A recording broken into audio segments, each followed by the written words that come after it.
Magandang gabi po mga kapatid. Tayo po ay nagpapasalamat at nagpupuri sa Panginoon sapagkat tayo ay patuloy na pinagkakalooban niya ng pagkakataon po na magkasama-sama para ganapin ang atin pong midweek praises, preachings, and prayers.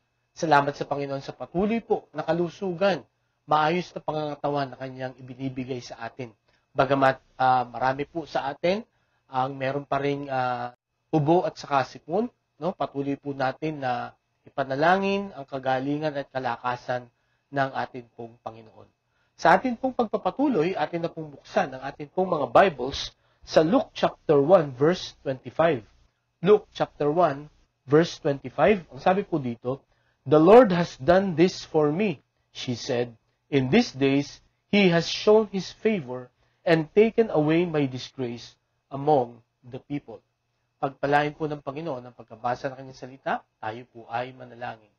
Panginoon, salamat po sa pagkakataong ito na inyo pong ibinigay ulit sa amin para kami po ay magbigay, mag-alay ng papuri sa inyo dahil po tunay na ikaw ay matapat, mabuti at tumutugon sa lahat ng amin pong mga panalangin. Sa gabing ito, nagpapasalamat din kami sa pagkakataon ulit na amin pong mapag-aralan ang inyong pong salita. Tulungan mo kami, Panginoon, na maunawaan ito at magkaroon ito ng malaking bahagi sa amin pong pamumuhay, lalo na sa amin pong pagsunod sa inyo. Samahan mo na kami sa amin pong pag-aaral. Ito ang aming dalangin sa pangalan ni Jesus. Amen. 12 days na lang po at isa-celebrate na po natin ang kapanganakan ng ating pong Panginoong Jesucristo. Pasko na. Ano po? At isa po sa mga hassle, ano po, at marahil kung bakit yung iba ay nai-stress pagka dumarating ang panahon ng Kapaskuhan ay dahil nga po sa mahaba, matindi, ano po, at mabagal na traffic. Sapagkat ang mga tao po ay dagsaan, ano, galing probinsya o yung iba ay papuntang probinsya, no? Yung iba ay papunta ng mga malls or mga bilihan ng mga regalo, no, or mga ihahanda sa Pasko. Kaya napakahaba po ng pila din, ano po, sa mga pasyalan, sa mga kainan, maging sa mga department stores, ano po, lalo na at ngayon ay sunod-sunod or almost every day or linggo-linggo ay meron pong sale. At dahil po dito, talagang nasusubukan ang ating pong pasensya, ang ating pong paghihintay. Alam niyo po ba sa Thailand, meron silang naging isang paraan, no po, para hindi naman masyadong nakakapagod ang paghihintay. Tingnan niyo po ang larawang ito. Okay? Ano po ang masasabi ninyo? Pwede kaya yan dito sa atin sa Pilipinas? Napakahirap po talagang maghintay. Ano po? Kaya ang ibang mga tao ay gumagawa ng iba-ibang paraan para mas maging madali, mas nakakaaliw ang paghihintay. Pero, ano po ang atin pong magiging reaksyon o atin pong gagawin kung yung matagal na nating pinapanalangin ay para bang hindi nadidinig ng Diyos? Ano po? Para bang wala or imposible na magkaroon ng kasagutan? Tayo po ba ay patuloy pa rin na magtitiwala sa Kanya? Tayo ba ay patuloy pa rin na mananalangin, tatawag sa atin pong Panginoon? Patuloy pa rin ba tayong susunod sa kanyang mga utos sa atin? Ngayong gabi mga kapatid, yan po ang ating makikita sa atin pong pag-aaralan na isang babae na patuloy na siya ay nanalangin, nagtiwala sa Panginoon, sa kabila na yung kanyang kahilingan ay para bang wala ng kasagutan. Kaya ngayong gabi, pinamagatan ko po ang ating mensahe, God has shown His favor. No, God has shown His favor, the prayer of Elizabeth. Ipinakita ng Panginoon ang kanyang tugon o ang kanyang pagpapala, ang panalangin po ni Elizabeth. Dito po sa Luke chapter 1, makikita po natin kung sino itong si Elizabeth. At bago po ipanganak ang Panginoong Hesukristo, ay mababasa po natin dito po sa aklat ng Lucas na meron pong mauuna na ipanganak sa Panginoong Hesukristo na maghahanda ng daan ng Panginoon. Okay? At ito nga po ay si John the Baptist. At dito po sa chapter 1, mababasa natin dito ang kanyang mga magulang. Ano po? Sino ba itong si Elizabeth at sino ba yung kanyang asawa? Ang sabi po dito sa Luke chapter 1 verses 5 to 7, in the time of Herod, king of Judea, there was a priest named Zechariah who belonged to the priestly division of Abijah. His wife Elizabeth was also a descendant of Aaron. Both of them were upright in the sight of God, observing all the Lord's commandments and regulations blamelessly. But they had no children, because Elizabeth was barren, and they were both well along in years. So makita po natin dito, itong si Zechariah at saka si Elizabeth, sila po ay mula sa lahi ni Aaron. Ito pong si Aaron, kung babalikan natin sa Exodus, ito po ay matandang kapatid ni Moses, na ito po ang naging spokesperson ni Moses, no? Sapagkat itong si Moses ay hindi siya magaling magsalita. At ang ginawa po ng Panginoon sa lahat ng descendants ni Aaron, ito po ay magiging priest, no? Magiging pari. O ano po ang ibig sabihin nun? Sila po ang in charge, no po, sa templo, sa pag-aalay, no? Sa sisindi ng incense. In short, pagdating sa worship service, no? Or sa pagsamba sa Panginoon, ang mga descendants po ni Aaron ang in charge po dito. No? Sila po ang mga nangunguna. At nung panahon po ni Haring David, sobrang dami po ng naging priest, no? During that time. So ang ginawa ni Haring David, no, para magkaroon ng ang bawat isa ng chance at magkaroon ng order, no po, sa templo, ay dinivide niya po itong mga priest na ito.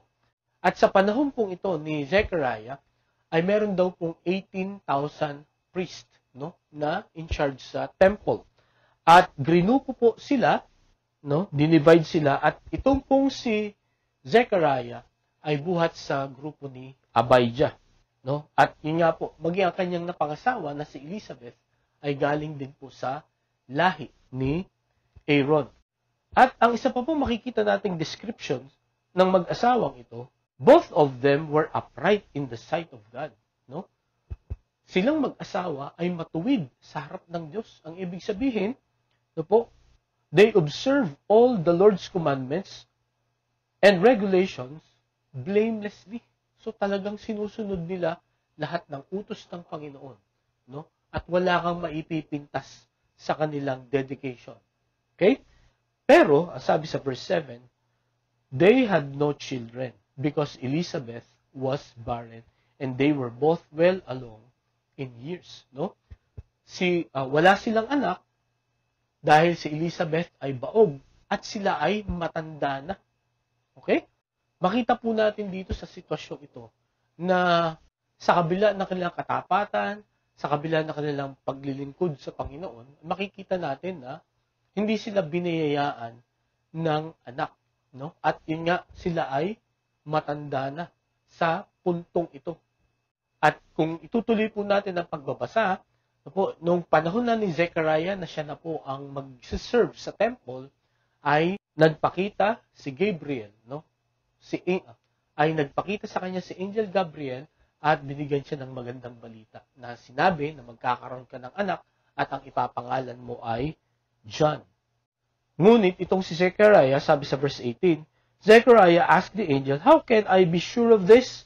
I am an old man and my wife is well along in years." No? So, parang, yun nga po, sa tagal-tagal na siguro nilang pinagpipray, marahil sumuko na sila, no? Sa paghingi ng anak sa Panginoon. Okay? And then suddenly, no, ayun nga, dumating itong si Angel Gabriel at sinabihan na yung prayer ninyo na napakatagal na ay sasagutin na ng Panginoon. At dito nga sa verse 18 ay kumbaga hindi makapaniwala ito si Zechariah. Paano ako makakasigurado kung totoo nga ito? Eh matanda na ako at saka ang aking asawa. Siguro kung bata-bata pa sila, no, ay mas kapanipaniwala pa. No? Pero dito, talagang nagduda itong si Zechariah. At pagdating dito sa verse 19, the angel answered, "I am Gabriel. I stand in the presence of God, and I have been sent to speak to you and to tell you this good news. And now you will be silent and not able to speak until the day this happens, because you did not believe my words, which will come true at their proper time. Okay? So makita po natin dito, no? Talagang sinabi ni Gabriel kung sino siya, no? Sabi niya, I am Gabriel, at nire-represent niya ang presensya ng Panginoon. Na kung ano yung sinabi niya, yun ang pinapasabi ng Panginoon sa kanya. At dahil siya ay nag-doubt, no, hindi ka makakapagsalita, no? Hanggat hindi natutupad ang pangakong ito. At yun nga, ang sabi dito ni Gabriel, ito ay matutupad at the right time. Kung mapapansin po natin dito, no, kahit nagduda itong si Zechariah, ay tuloy pa rin, no, yung plano ng Panginoon, yung pangako ng Panginoon, na sila po ay magkakaanak. So makita po natin dito, mga kapatid, na ang Panginoon, no, meron siya talagang timetable, no, at meron po siyang plano sa bawat isa sa atin. Katulad po nitong nangyari kay Zechariah and Elizabeth. Kaya mga kapatid, ngayong gabi, kung meron tayong matagal ng pinapanalangin, no, patuloy lang tayong magtiwala sa Panginoon at maghintay. Sapagkat sa tamang panahon, katulad na sabi ni Gabriel, tutugunin ng Panginoon itong mga panalangin natin. At yun nga, paglabas ni Zechariah, hindi na nga siya makapagsalita. At pagkatapos ng kanyang pagsiserve, pag-uwi niya, no, at kung titingnan natin yung mga sumunod na mga talata, ay nagdalang tao na nga itong si Elizabeth. At itong si Elizabeth ay, kumbaga, nagkulong muna, no, ng 5 buwan, ng 5 months. No? Kasi siguro, dahil sa matanda na siya, kailangan niya ng bed rest. No? Kasi baka mawala pa ito, o malaglag pa ito. Okay? And then, dito po sa sinabi niya sa verse 25, ang sabi niya, "The Lord has done this for me," she said. "In these days, He has shown His favor and taken away my disgrace among the people." Mga kapatid, meron po tayong dalawang makikitang dahilan. Bakit po binanggit ito? No po, itong panalangin ito ni Elizabeth. Noong tugunin ng Panginoon yung napakatagal na nilang pinapanalangin. No? Nung sinabi niyang, God has shown His favor to them. Ang una po na makikita po natin na dahilan, bakit niya sinabi po ito? At nawa ganito rin po ang sabihin natin, the moment na tumugod na ang Panginoon sa atin pong mga panalangin. Ang una, to acknowledge God's work. No? To acknowledge God's work. So yun po ang unang dahilan. Bakit niya sinabi ang panalangin ito? The Lord has done this for me. Ang Diyos ang gumawa nito para sa akin. Okay? Kung titingnan po natin ang Luke chapter 1 verse 36, ang sabi dito, "Even Elizabeth, your relative, is going to have a child in her old age, and she who was said to be barren is in her 6th month."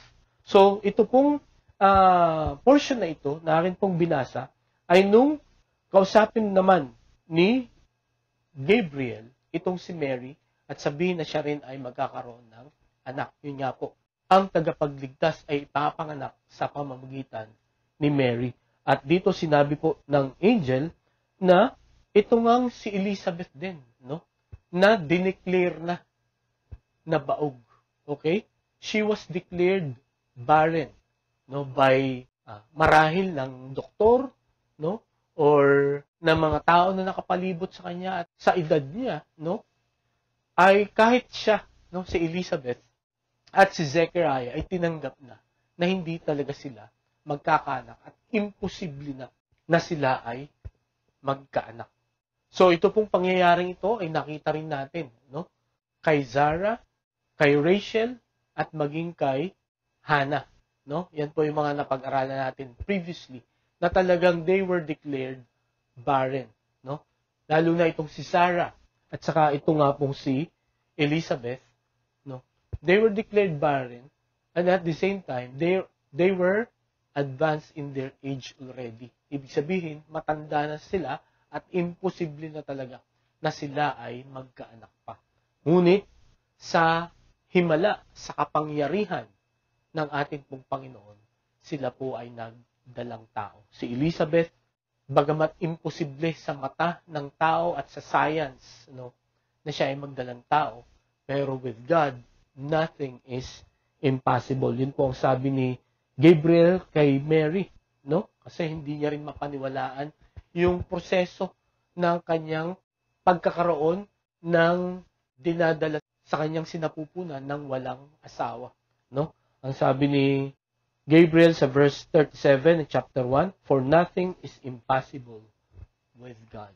So, dito po sa bahaging ito, in-acknowledge or kinilala ni Elizabeth na itong nangyaring ito sa kanya, itong himalang ito na nangyari sa kanya, itong pagpapalang ito, itong pabor ng Panginoon na ito, ay galing sa Panginoon para sa kanya.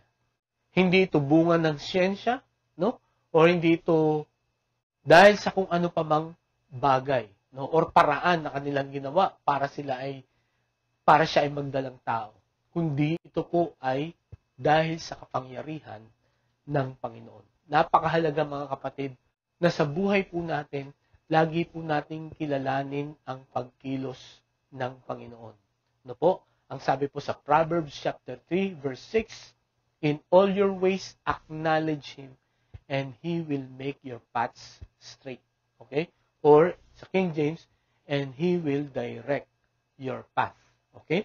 So, makita po natin yung kahalagahan na lahat ng nangyayari sa buhay natin, good and bad, ay kilalanin natin na ang Diyos ang may gawa nito. Kung inyong maalala po, si Joseph, sa Genesis chapter 50, verses 19 21. Ang sabi dito, "But Joseph said to them, 'Don't be afraid. Am I in the place of God? You intended to harm me, but God intended it for good, to accomplish what is now being done, the saving of many lives. So then, don't be afraid. I will provide for you and your children.' And he reassured them and spoke kindly to them." So, alam po natin na nangyari, kay Joseph, ang ginawa sa kanya ng kanyang mga kapatid, siya ay ibinenta, sa mga mangangalakal, papuntang Egypt. At yun nga, ang intention ng mga kapatid na ito, dahil sa kanilang inggit, ay para sirain nga itong si Joseph, para mawala sa kanilang paningin, sapagkat inggit na inggit sila kay Joseph, dahil siya ang paborito ni Jacob. Pero sabi ni Joseph, bagamat masama ang inyong intensyon, pero itong masamang nangyari sa akin ay ginawa ng Diyos na mabuti, para iligtas ang maraming mga tao. Kaya mga kapatid, ngayong gabi, marahil mabibigat, madidilim ang ating mga dinadaanan sa oras na ito. Marahil ay pagod na tayo sa pananalangin, pero para bang hindi tayo napapakinggan ng Panginoon. Pero tandaan po natin, katulad na nangyari kay Elizabeth, katulad po ng ibang mga Bible characters, sila ay patuloy na sumunod sa Panginoon. At lahat ng accomplishments na kanilang natanggap, lahat ng mga blessings ay kinilala nila na ito ay buhat sa Panginoon. Kung tutuusin mga kapatid, dapat itong si Elizabeth and Zechariah ay magdemand sa Panginoon. Sapagkat ang sabi dito sa verse 6, "Both of them were upright in the sight of God, observing all the Lord's commandments and regulations blamelessly." Napakabait, napakamasunurin, ng mag-asawang ito. Kaya, kumbaga, kung sila'y sinagot ng Panginoon, pwede ang maging reaction ni Elizabeth dito at saka ni Zechariah. Ba'y dapat lang, tapat kami, lagi kaming naglilingkod. At ang sabi niyan, blamelessly, yan, observing all the Lord's commandments and regulations blamelessly. So, pwedeng maging feeling entitled sila. Kasi nga, talagang ganito ang kanilang description, ang kanilang patotoo. Pero, nung finally sinagot ng Panginoon ang kanilang prayer, ang sabi ni Elizabeth, "The Lord has done this for me." He acknowledged that what happened to her, and this blessing is from God. Hindi dahil sa kanilang kasipagan o pagtatapat, kundi dahil sa kabutihan ng Panginoon. Ngayong gabi, mga kapatid, Nawa ay tayo po ay patuloy na magpakumbaba, patuloy po na magtiwala sa atin pong Panginoon. Sapagkat sa takdang paraan at sa takdang panahon ng Panginoon, ipagkakaloob niya kung ano po ang ninanais ng atin pong mga puso. Kung patuloy po nating ipapanalangin ang kanyang kalooban sa bawat isa sa atin. Katulad po ng naranasan ni Elizabeth, no? Kaya nasabi niya, God has shown His favor. Kaya nasabi niya na God has shown His favor. I know, ngayong gabi mga kapatid, kung tayo po ay patuloy na magtitiwala sa ating Panginoon, the Lord will show His favor to you. The Lord will show His favor to each one of us. Okay? So yun po ang una na makikita natin na dahilan bakit niya ipinanalangin ang bagay na ito. Ang una, to acknowledge God's work. Ang pangalawa at ang panghuli, hindi lamang to acknowledge God's work, but to amplify God's goodness. No? To amplify God's goodness or ipakita, ipaalam, itaas, palakihin ang kabutihan ng Panginoon. No? Kung babalikan natin itong verse 25, in these days, He has shown His favor and taken away my disgrace among the people. So, dito po sa second part ng verse 25, ay itinaas, ipinakita ni Elizabeth ang kabutihan ng Diyos sa kanila. Ang una, ang sabi dito, in these days, He has shown His favor. No?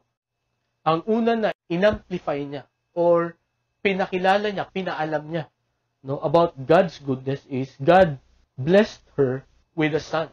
No? Siya ay pinagpala ng Panginoon ng anak.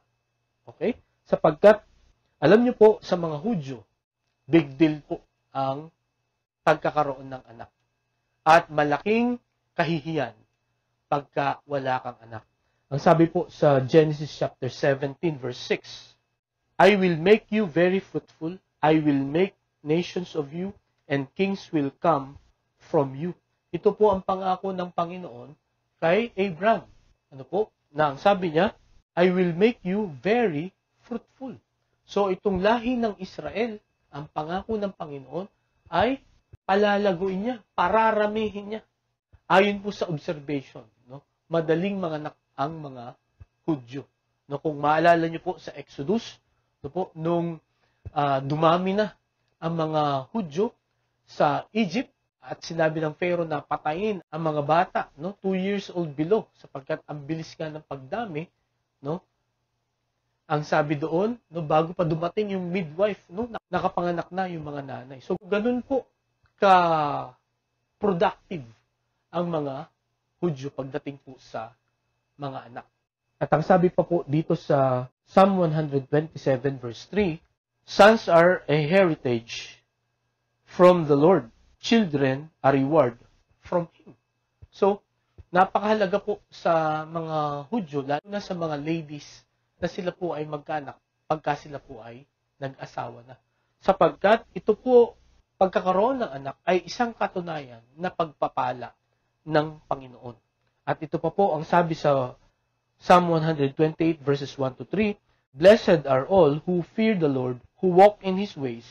You will eat the fruit of your labor, blessings and prosperity will be yours. Your wife will be like a fruitful vine within your house.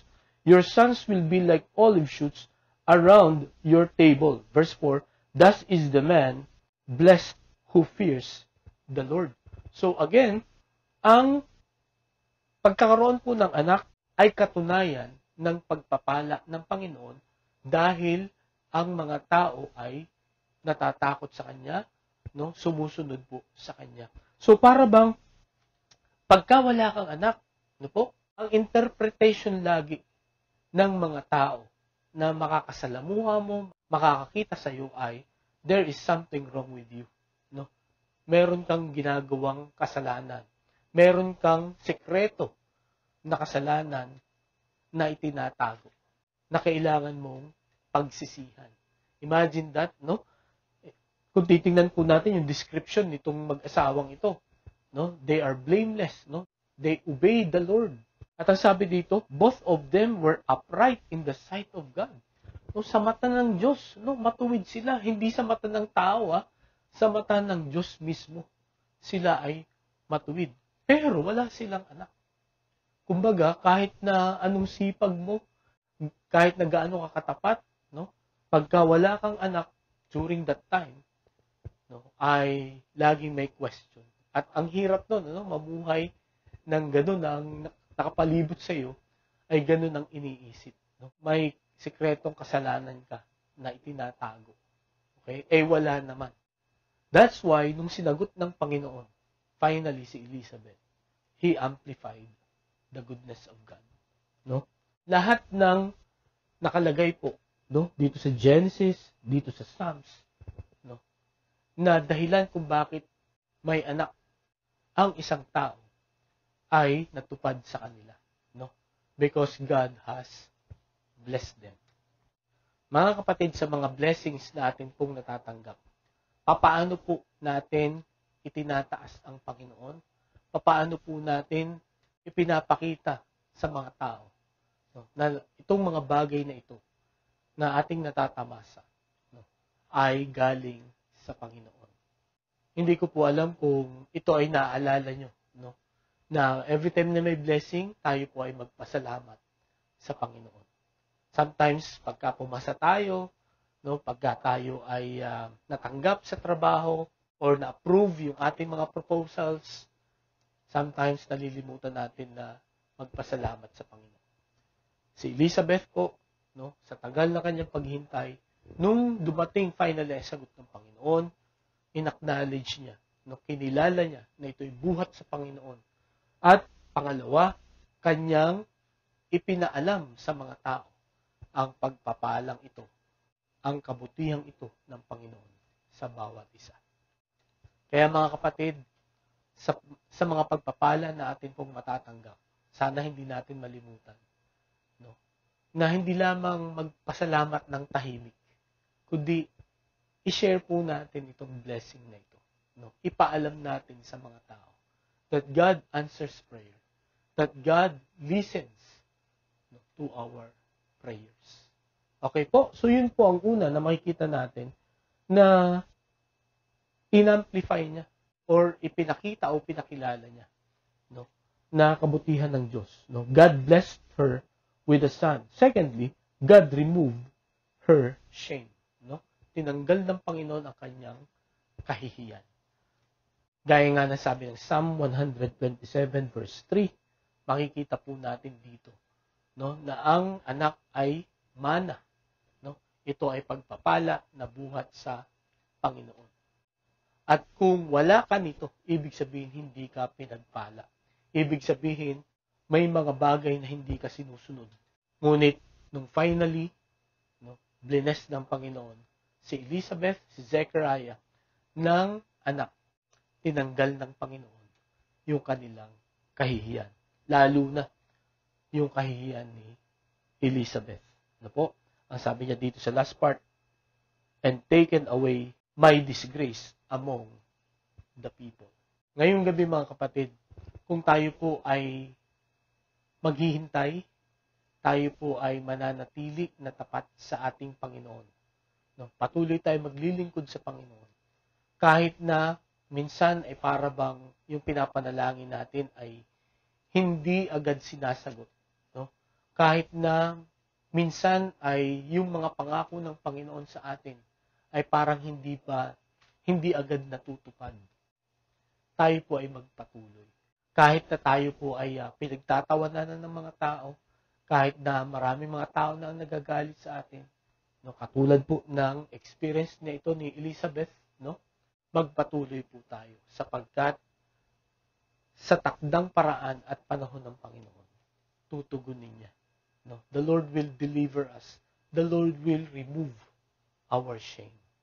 Alam ng Panginoon ang bawat kabigatan, ang bawat problema, ang bawat kahirapan na pinagdadaanan natin ngayon pong gabing ito. In fact, alam niya rin yung mga parating pa. Pero mga kapatid, nawa ang mensahe na makita po natin sa buhay po ni Elizabeth at ni Zechariah, no, sa kanila pong paghihintay, bagamat ginajudge sila ng maraming mga tao, no, sila po ay nagpatuloy. Sila ay nagtiwala pa rin. Sila ay naglingkod pa rin sa Panginoon. Sinunod pa rin nila kung ano ang ipinapagawa sa kanila ng Panginoon. At nawa ganun din po ang gawin po natin. No po, huwag tayong tumigil, no? Huwag tayong mawalan ng pananampalataya, huwag po tayong mawalan ng pag-asa. No? Patuloy po tayong sumunod sa ating Panginoon. At katulad po ng sinabi ni Elizabeth, God will show His favor to us and He will remove our shame. Tayo po'y manalangin. Panginoon, salamat po sa panalangin ito ni Elizabeth. Salamat po sa karanasan nilang mag-asawa.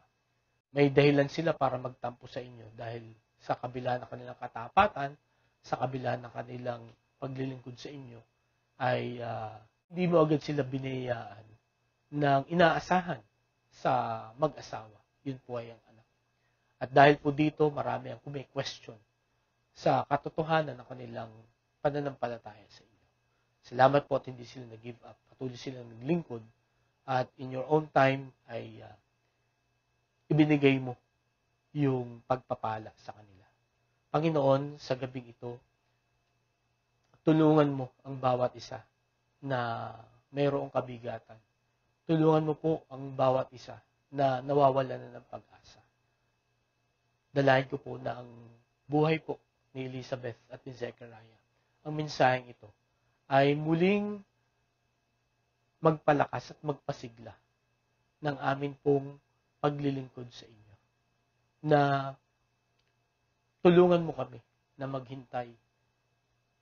Tulungan mo kami na ikaw lamang ang pakinggan. At tulungan mo kami na magpasalamat sa mga blessings na inyo pong ipagkakaloob sa amin. Salamat po sa inyong salita. Pagpalain mo po ito sa amin pong mga buhay. Ito aming dalangin sa pangalan ni Jesus. Amen. Maraming salamat po sa inyong pakikinig. Pagpalain po tayong patuloy ng Panginoon at magandang gabi po sa bawat isa.